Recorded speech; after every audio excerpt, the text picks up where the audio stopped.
Povedz Ferrero Rocher. Povedz Ferrero Rocher. Renesancia. Haló, Ferrero Rocher. Rico. Rebarbora. Tralalero.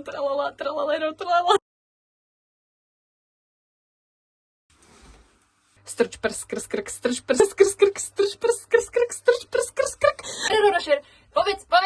No však povedz Ferrero Rocher. Však ty to nevieš, ty piča. To je relevantné. Leze vám hore krkom to, ako sa vám rehocu za vaše rečové vady sikuješ. Stále sa mi vysmievaj, už to prestáva byť sranda. Až tu je to syndrom. Proste, do piče.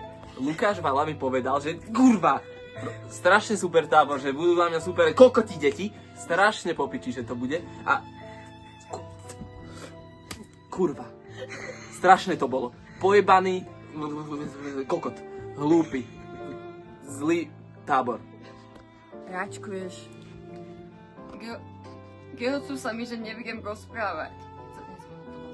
Nevieš rozprávať vôbec. Povedz čo? Robí si s teba srandu? Furt sa mi gehocu, že neviem rozprávať. Alebo si dokonca malý brainot debil? V sobotu som bola na sneme a všetci ma vysmiali. Skibidi, balerina kapučína.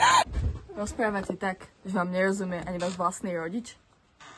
Ocisek, ja som sa začala gizať! Čo si sa? Gizať som sa začala! Čo? Mám gihy od noža! Čo máš, jaké gihy? Debgezie mám, Jaké debgezie? Geším sa, oci! Si úplne akože mimo hlúpe dieťa postihnuté. Ja ťa hodím do tábora nejakého. Máme pre vás riešenie. Tým riešením je logopedický tábor, nazývaný Sekta Svätého R.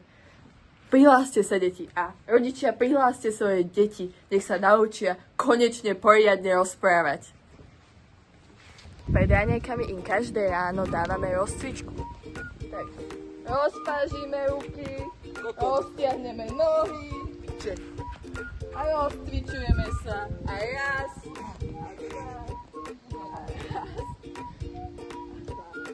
Každé ráno sa náš logopedický tábor Sekta Svätého R začína poriadnou našou vlastnou hymnou.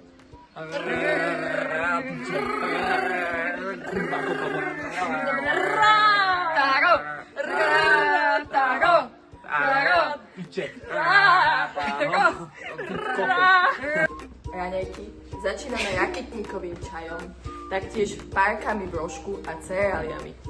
Ďalej na obed pokračujeme rezancami alebo rizotom.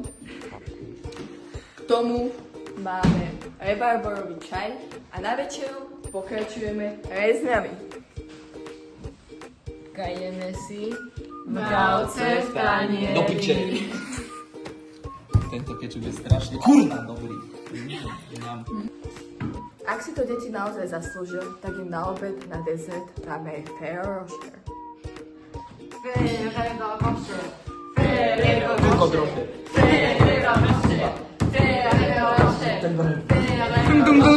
Tum sahur. Upokojíme sa, naši drahí retardi, a pokračujeme ďalej. A teraz sa spýtame našich drahých účastníkov, čo je ich najlepšia, najobľúbenejšia aktivita na tábore. Strkať prst skok. Ja rada pozorujem, ako pes spí a psi spia.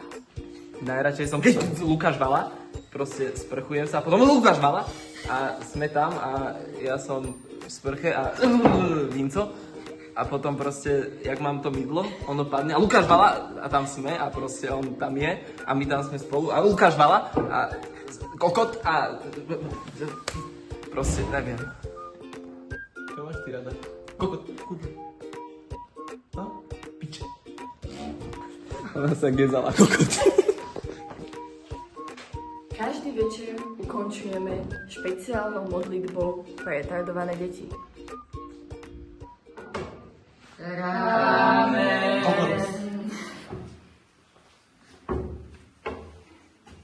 pičovina.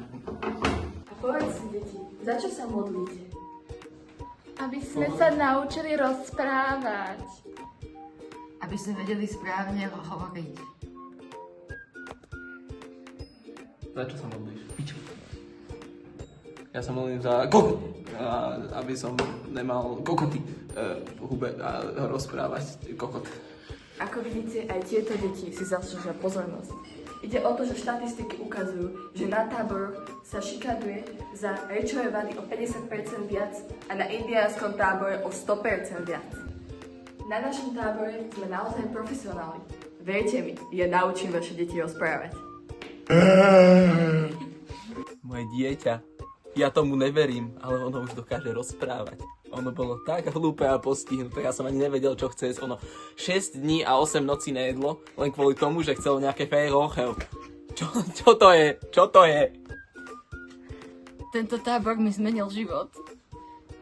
Konečne som dostala najesť.